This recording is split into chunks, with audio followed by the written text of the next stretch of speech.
Commander Lisa Grant stood on the bridge of the Earth defense ship Valiant and watched the massive alien ship appear in space above Earth.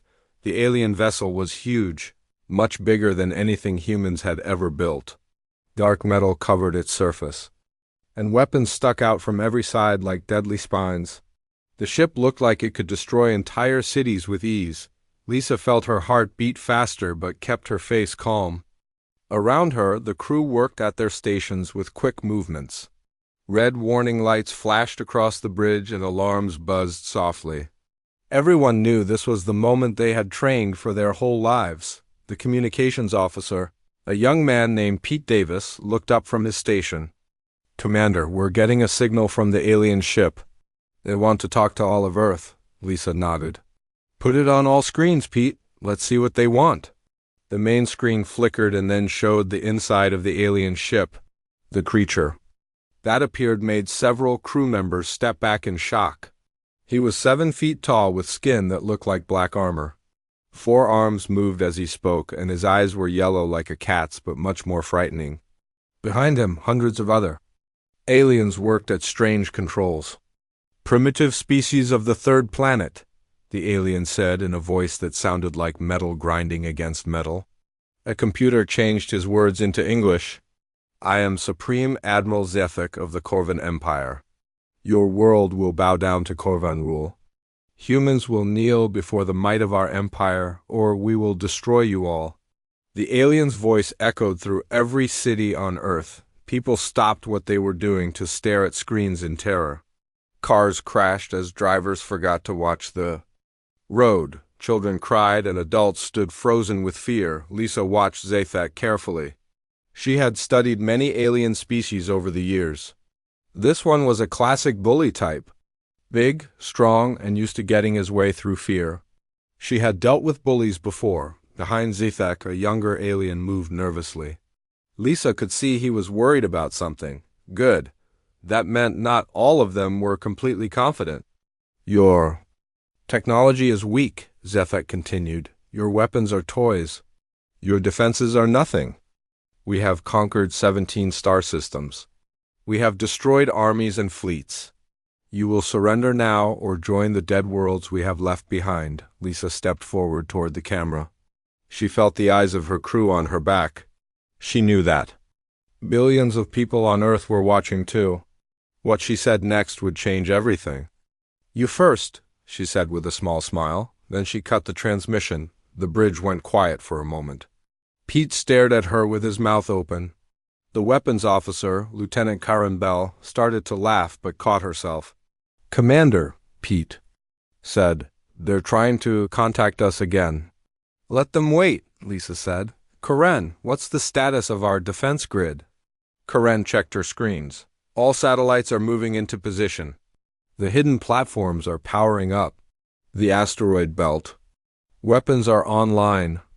"Everything is ready, Commander," Lisa nodded.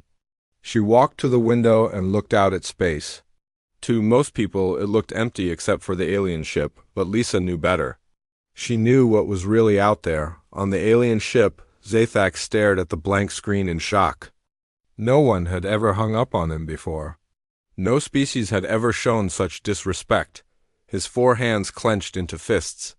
"Supreme Admiral," said the younger alien, whose name was Vex, "perhaps we should study their defenses more before we attack." Zethek spun around and glared at him. "Study what defenses?" "They have some small satellites and primitive rockets. We could destroy their entire planet in 1 hour." But even as he spoke, something strange began to happen. The satellites around Earth started to move in ways that didn't make sense. Old space stations that looked broken and dead suddenly lit up with power. Even some rocks in the asteroid belt began to move with clear purpose. Vex watched his screens with growing worry. "Admiral, I'm reading energy signatures that don't match our intelligence reports. These humans have technology we didn't know about." Zethek pushed him away from the controls. "Impossible." "Our spies watched this system for months. They told us everything." Lisa opened a new communication channel to the alien ship. "Admiral Zethek, I think you misunderstood our first meeting. Let me be more clear. You came into our solar system without asking. You threatened our people. You thought we couldn't defend ourselves. The first was rude, the second was stupid, and the third was a mistake that has killed many visitors before you." As she spoke, more hidden defenses revealed themselves throughout the solar system. What had looked like space junk and old equipment suddenly showed their true nature. Weapons platforms unfolded like deadly flowers. Ancient mining stations turned out to be disguised battleships. Zethak watched in growing horror as his sensors detected more and more human weapons. These weren't the primitive defenses his spies had reported. This was a carefully planned trap that had been waiting for him. "This is impossible," he whispered. "Our intelligence was perfect. We knew everything about this system." Lisa's smile grew wider. "You knew what we wanted you to know, Admiral. We've had visitors like you before. We've learned to be prepared." The young alien Vex spoke up again, his voice shaking. "Admiral, perhaps we should consider retreat. The humans appear to have superior defensive positions." But Zethek's pride wouldn't let him back down. He had built his reputation on conquering weak species. He couldn't let word spread that humans had made him run away. "Ready all weapons," he ordered. "We'll show these primitives what real power looks like." But as his weapons charged, even more surprises awaited him. The humans had spent decades preparing for this exact moment. They had learned from every previous invasion attempt. They had turned their entire solar system into the ultimate defensive fortress. Lisa watched the alien ships, weapons power up, and shook her head sadly. Some species never learned until it was too late. She hoped Admiral Zethak would be smarter than the others who had come before him. But if not, humanity was ready for that too. Dr. Patricia Kim joined the communication from the Lunar Research Station. She was Earth's top expert on alien species and had been studying visitors to their solar system for 20 years. Her calm voice and friendly smile often surprised alien commanders who expected all humans to be soldiers. "Admiral Zethek," Dr. Kim said in the same tone she might use to discuss the weather, "before we go any further, I think you should learn something about human history. You see, we've had practice with conquest attempts." She activated a holographic display that both ships could see clearly. The image showed massive dragon-like creatures emerging from sleek warships. Their scales gleamed like polished metal and their eyes burned with inner fire. 47 years ago, the Drakari hegemony arrived with almost the exact same speech you just gave us, Dr. Kim explained. Beautiful reptilian species, very proud of their military might. They demanded our surrender within 6 hours or they would burn our cities to ash. Zethek leaned forward to study the images. The Drakari ships looked impressive and their warriors appeared fearsome. He had heard stories about the Drakari from other species in distant sectors. They were supposed to be unstoppable conquerors. "Where are they now?" Zethek asked, though he suspected he already knew the answer. Dr. Kim smiled. "They lasted 3 days. Their survivors still send us tribute payments twice a year." "Very nice. People, once you get to know them, they make excellent engineers." Zethek's secondary arms began to twitch, which was a sign of deep anxiety among his species. Impossible. The Drakari commanded fear across 12 sectors. They had weapons that could melt planets. Had, Dr. Kim emphasized the past tense.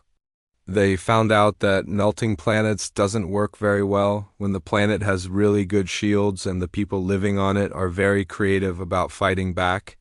She changed the holographic display to show writhing forms of living light that seemed to dance through space like cosmic jellyfish. Then came the ethereal collective, energy beings who thought matter-based life forms were beneath their notice. They tried to take over our minds and control our leaders. Captain Jake Morrison, who had been quietly watching sensor readings from his station, looked up. "Doctor, the ethereals were creepy. I still get nightmares about them trying to get inside." "My head," Dr. Kim nodded. "The ethereals learned that human neural patterns are incompatible with their control methods. We also taught them about Faraday cages and electromagnetic pulse weapons. They decided to find easier targets after that." Zethek was starting to feel very uncomfortable. Each story made it clear that humanity had faced threats much more dangerous than his own empire. But surely these were just lucky victories against unprepared enemies. How many others have there been? He asked. Dr. Kim consulted a datapad. 43 aggressive first contact situations over the past 50 years. Would you like to hear about the hive mind that tried to assimilate us? Or perhaps the machine intelligence that wanted to harvest our brains for processing power? Captain, Morrison interrupted. Doctor, we're detecting movement from the Corvan fleet. Looks like they're moving into bombardment positions. Commander Grant took over the communication from the main ship. Admiral Zefek, I notice your ships are preparing to attack. Before you make that decision final, I should mention that every single one of your vessels is currently being tracked by our defense systems. Zefek straightened up in his command chair, trying to project confidence he no longer felt. Your satellites cannot threaten Corvan battle armor. Our ships have shields that can withstand star-level radiation. Commander Grant's smile became predatory. Oh, those aren't satellites. As if responding to her words, objects throughout the solar system began to transform. What had appeared to be floating debris suddenly unfolded into massive weapon platforms. Ancient-looking mining equipment revealed arrays of guns that could punch holes through small moons. Even some asteroids cracked open like eggs to expose railguns the size of skyscrapers. The most shocking revelation came when several of the smaller moons shifted position slightly.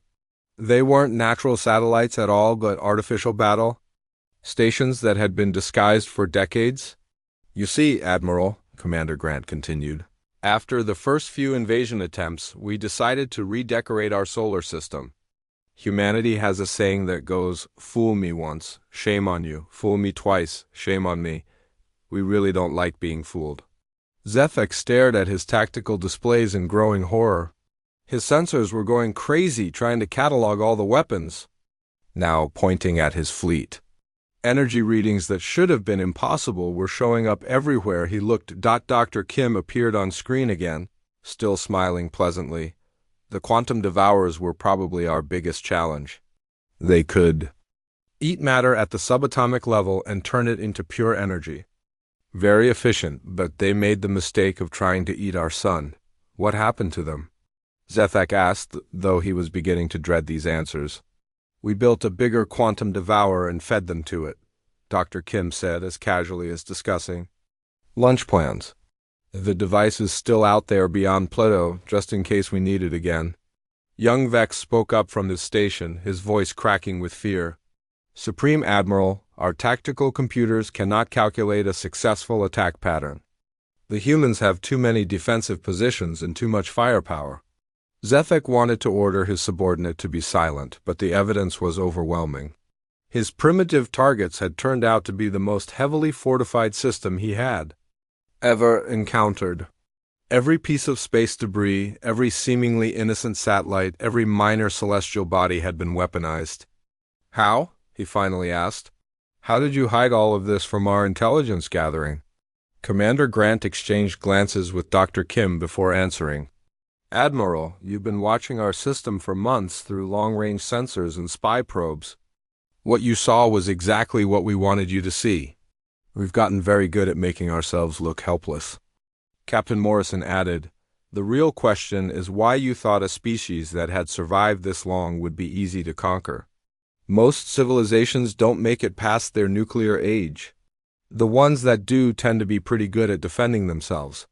Zefek realized that everything he thought he knew about humans was wrong. They weren't a primitive species lucky enough to develop space travel. They were veterans of galactic warfare who had faced down threats that would terrify his entire empire. But his pride still wouldn't let him defeat. He had built his reputation on being unstoppable. If word got out that humans had made him back down, his authority over the Corvan Empire would crumble. Prepare for full assault, he ordered his crew. We will show them that Corvan might cannot be stopped by tricks and hidden weapons. But even as he gave the order, Zefek suspected he was making the biggest mistake of his very long military career. Admiral Helen Ross appeared on the communication screen from what everyone had thought was a dead space station floating near the edge of the solar system. The station suddenly blazed with power and revealed weapons that made even the Corvan Dreadnought look small by comparison. "Leaving so soon, Admiral Zethak?" Helen asked with a grin that showed too many teeth. "We haven't even started the fun part yet." Zethak stared at the impossible sight before him. His sensors had scanned that station dozens of times and found nothing but old metal and broken equipment. Now it was clearly one of the most powerful military installations he had ever seen. "This cannot be real," he whispered. "Our intelligence networks are perfect. We watched this system for 3 full cycles before we arrived. We saw everything." Commander Grant laughed, a sound that made Zethak's crew step back from their stations. "You saw what we wanted you to see, Admiral." "Helen, would you mind explaining our hospitality protocols to our guest?" Admiral Ross cracked her knuckles, a distinctly human gesture that somehow seemed threatening coming from her. "I'd be happy to, Lisa. You see, Admiral Zethak, when a new species discovers faster-than-light travel, they usually go through predictable phases." The display screen changed to show a map of nearby star systems. Each one was marked with different colored symbols that meant nothing to Zethak but clearly had significance to the humans. "First comes the exploration phase," Ross continued. "They send out scout ships to see what's out there?" "Very natural curiosity. These species get friendly contact and trade agreements from us." Green symbols lit up across dozens of systems, showing peaceful first contact situations. Then comes the expansion phase. They start looking for new worlds to settle, resources to gather, places for their growing population. Still pretty normal behavior. These species get cautious but positive first contact protocols. Yellow symbols appeared across more systems, indicating species that had been welcomed but watched carefully. "But then," Ross said, her voice growing colder, "some species hit the conquest phase. They decide that might makes right and start taking what they want by force. These species get special treatment." Red symbols blazed across several regions of space, marking the locations of aggressive civilizations that had encountered humanity. Zethak noticed that many of the red symbols had lines drawn through them. "What do the crossed-out symbols mean?" "Dr. Kim answered from her lunar station. "Those civilizations chose to continue being aggressive after we offered them alternatives. They're no longer a problem for anyone." The young Korvan officer Vex spoke up, his voice shaking. "Supreme Admiral, perhaps we should reconsider our approach. The humans appear to be far more dangerous than we calculated." Zethek spun around and struck Vex across the face with one of his secondary arms. "Silence. We have conquered 17 systems. The Korvan military is unstoppable." But even as he spoke the words, Zethak could hear the doubt in his own voice. Everything he had believed about human weakness was crumbling around him. Dr. Kim brought up new information on the display. "Actually, Admiral, let's talk about those 17 systems you've conquered. Lieutenant Ben Carter, would you show our guests the Korvan expansion timeline?" A young communications officer joined the conversation from another ship. "Certainly. Dr. Admiral Zethak, we've been monitoring your Empire's activities for the past 8 years. Every species you conquered was in their early industrial development. Pre-space flight technology. The most advanced had chemical rockets and nuclear weapons." The implications hit Zethak like a physical blow to his chest. "You dare suggest that we only fight the weak?" "We're not suggesting anything," Commander Grant said firmly. "We're stating documented facts. You're used to being the biggest predator in a pond full of small fish, Admiral, but you just swam into the ocean." To prove her point, more hidden defenses revealed themselves throughout the solar system. What had appeared to be one of Jupiter's moons suddenly cracked open like a giant egg. Inside was a massive shipyard containing vessels that dwarfed the Korvan dreadnought. Each ship in the yard could have taken on Zethek's entire fleet single-handedly, Captain Morrison reported calmly from his station. "Admiral Grant, I'm reading massive power buildups from all Korvan ships. Looks like they're preparing for a suicide attack." Zethek's bridge erupted in activity as his crew prepared their most powerful weapons. If he couldn't win this battle, he would at least make sure the humans paid a terrible price for their victory. All ships, Zethek commanded over the fleet. Communication system, activate quantum cascade weapons. If we cannot conquer these demons, we will ensure they can never threaten the Corvan Empire. The quantum cascade weapons were the most destructive devices in the Corvan arsenal. They worked by tearing holes in the fabric of space and time itself. When properly deployed, they could destroy entire star systems, but as the weapons charged to full power, something unexpected happened. Warning lights began flashing across every Corvan ship. The cascade generators made strange whining sounds and then simply shut down. "What's happening?" Zethek demanded. "Why aren't the weapons firing?" His weapons officer, a veteran of 12 conquest campaigns, stared at his controls in confusion. "Admiral, the cascade generators are completely dead. It's as if something is preventing them from functioning." Admiral Ross smiled from her command station. "Oh, that would be our quantum cascade suppression field. We developed it after the third time someone tried to blow up our sun." She brought up a technical display that made Zethek's entire crew gasp in shock. It showed detailed schematics of quantum cascade technology, including improvements that the Corvans had never imagined. "You see, Admiral, quantum cascade weapons are incredibly dangerous to everyone involved, including the people firing them. We learned that lesson the hard way about 20 years ago. So we developed suppression fields as a safety measure." Colonel Amy Foster joined the communication from what appeared to be a small research vessel. Her ship was tiny compared to the Corvan warships, but something about her calm confidence made Zethek's skin crawl. "The suppression field is just our defensive measure, Admiral," Foster said pleasantly. "Would you like to see what happens when we switch to offense?" Before anyone could respond, Foster's little ship suddenly blazed with energy that hurt to look at directly. A beam of pure destruction reached out across space and touched one of Zethek's smaller vessels. The ship didn't explode or burn or break apart. It simply stopped existing. One moment it was there with 300 crew members aboard, and the next moment there was nothing but empty space. "Molecular disintegration beam," Foster explained as casually as discussing the weather. "When dealing with aggressive species, we find it's best to end conflicts quickly and with minimal suffering." Zethek stared at the empty space where his ship had been and felt something he hadn't experienced in decades. Pure, overwhelming terror.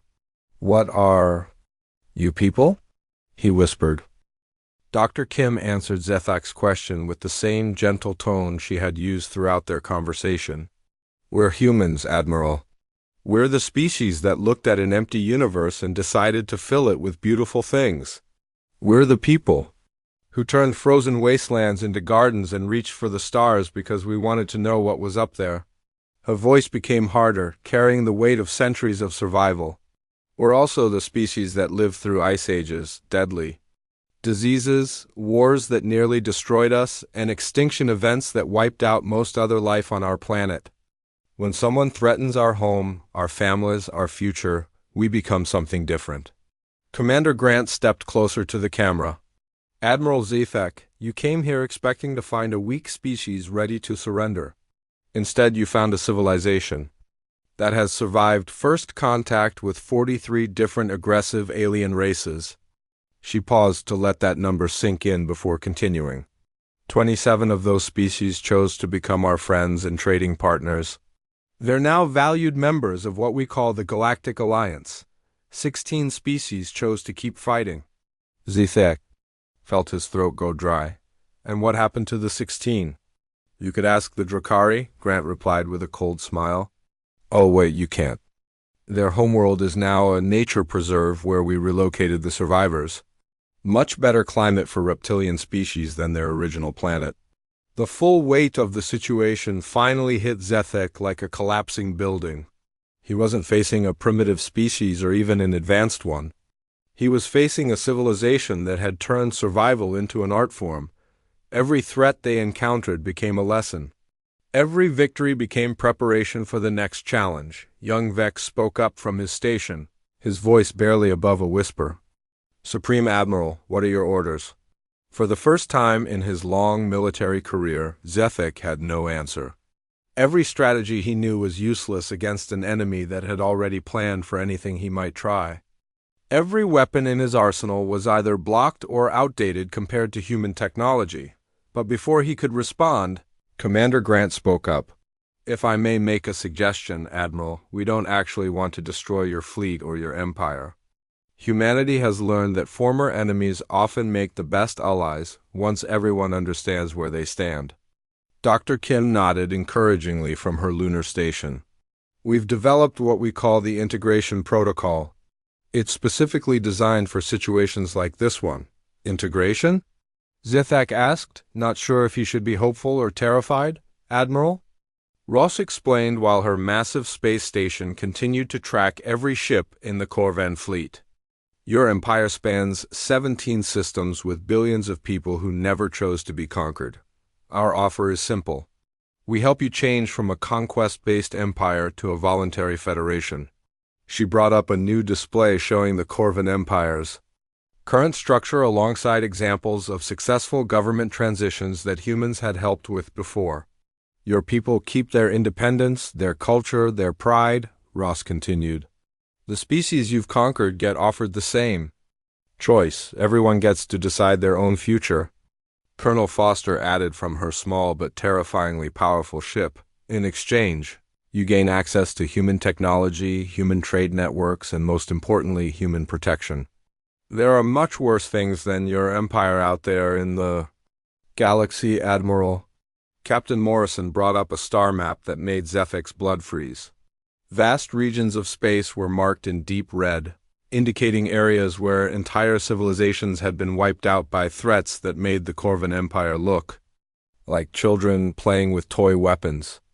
"The Void Stalkers eliminated 3 entire spiral arms before we managed to stop them," Morrison explained. "The Machine Collective turned 400 solar systems into raw materials for their construction projects before we negotiated their withdrawal. And we're still dealing with the aftermath of something called the Thought Plague." Zethek studied the chart with growing horror. He had thought his empire was a major power in the galaxy, but the map showed threats that operated on scales he couldn't even imagine. "You fight these entities?" he asked. "We fight them, we talk to them, we redirect them, or we contain them," Grant explained. "Whatever it takes to protect thinking beings from extinction." "Your empire, Admiral, represents 17 systems full of billions of sentient creatures. From our point of view, that makes you potential allies, not enemies to be destroyed." The bridge of Zithak's ship fell silent as every crew member processed what they were hearing. The humans weren't just offering to spare their lives. They were offering to make the Corvan Empire part of something much larger and more powerful than anything Zethek had dreamed possible. But there had to be a catch. There was always a catch. What would this integration protocol require from us? Zethek asked carefully. Dr. Kim smiled and began listing the terms. "First, you call off any invasions currently in progress and recall all military fleets to defensive positions. Second, you open honest negotiations with every species you've conquered, giving them real choices about their future. Third, you accept human advisors to help restructure your government and military along more cooperative lines. And in return, technology sharing agreements, mutual defense treaties, trade partnerships, and protection from threats you can't handle alone," Ross listed. "Plus, your people get to remain Corvan. We're not interested in changing who you are, just what you do to others." Zethek looked around his bridge at the faces of his crew. For the first time since the battle began, he saw hope in their eyes instead of fear. The constant pressure of maintaining an empire through endless warfare had worn down everyone in the Corvan military. The idea of joining something larger than themselves, something that didn't require them to be conquerors, was incredibly appealing, but Zethek had one more question that he needed answered before he could make such a momentous decision. "When I declared that humans would kneel before the Corvan Empire, you said, 'You first.' What did you mean by that?" Commander Grant's expression softened, and for the first time, her smile seemed genuinely warm instead of threatening.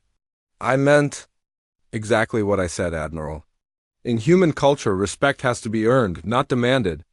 Leadership means service, not domination. If you want people to follow you, you have to prove that you're worth following. She gestured toward her crew, toward the defensive installations throughout the solar system, toward the countless preparations that had been made to protect not just Earth, but dozens of other worlds under human protection. Every human in this system, from our newest recruit to our most experienced admiral, took a solemn oath to serve in the protection of all thinking life. We kneel to our duty, to our principles, to the future we're building together with our allies. Zethek slowly stood up from his command chair, and, to the complete shock of his crew, dropped to one knee on the deck of his own ship. "Then I kneel as well, Commander Grant," he said in a voice that carried to every ship in his fleet. "I kneel in service to a better future for all our peoples." The image of Admiral Zathak kneeling on his own bridge spread through both fleets in seconds. Corvin crew members stared at their screens in amazement while human officers watched with respectful silence. This was how wars ended in the best possible way, with honor instead of destruction. Commander Grant nodded with genuine respect. "Rise, Admiral Zathak. You have shown more wisdom in the last few minutes than most species show in their entire first contact experience." Zethek stood slowly, feeling as though a massive weight had been lifted from his shoulders. The burden of maintaining an empire through constant conquest had grown heavier with each passing year. Now, for the first time in decades, he could see a different path forward. What happens next? He asked. Dr. Kim activated a new display showing integration timelines from previous species who had joined the Galactic Alliance. The process usually takes about 2 years for full integration, but we can begin immediately with the most important steps. She highlighted several key phases on the timeline. Within the next week, you'll need to contact all your military commanders and order them to stop any active invasions. We'll help you draft the communications to make sure the message is clear and doesn't cause panic. Admiral Ross added her input from the massive space station. We'll also send diplomatic teams to each of the 17 systems in your empire. Not to take control, but to open conversations with local populations about what they want their future to look like. Captain Morrison pulled up detailed star charts showing the current Corvin Empire territories. Some of your conquered species may choose to form their own independent governments. Others might want to join the broader Galactic Alliance directly. A few might even decide to stay part of a reformed Corvan Federation. Zethek studied the charts carefully. What if some of my military commanders refuse to accept these changes? There are several who have built their careers on conquest and might see this as betrayal. Colonel Foster's small ship moved closer to the main group, a subtle reminder of human capabilities. "We've dealt with that situation before, Admiral. Usually a combination of education about galactic realities and demonstration of our defensive capabilities helps convince holdouts." She brought up examples from previous integrations where local military leaders had initially resisted change. Most commanders are practical people who care about their troops. Once they understand that joining the alliance means their people will be safer and more prosperous, they tend to come around. "And if they don't?" Zathak asked. Grant's expression became serious but not threatening. "Then they get relocated to a nice planet where they can live peacefully but can't hurt anyone else. We don't believe in execution or imprisonment for political disagreements, but we also don't allow people to continue harming others." Young Vex spoke up for the first time since Zethek had struck him. "Admiral, what about our military traditions? Our warrior culture is central to Corvin identity." Dr. Kim smiled warmly at the young officer. "That's one of the best parts about joining the Alliance. Vex, your warrior traditions become incredibly valuable for defending against real threats instead of being wasted on conquering peaceful species." She showed images of Alliance military units that included members from dozens of different species, all working together. "Corvin combat skills and tactical thinking will make you excellent additions to our defense forces. The galaxy needs protectors, not conquerors." Admiral Ross nodded in agreement. "We have several ongoing situations where Corvin military expertise would be extremely helpful.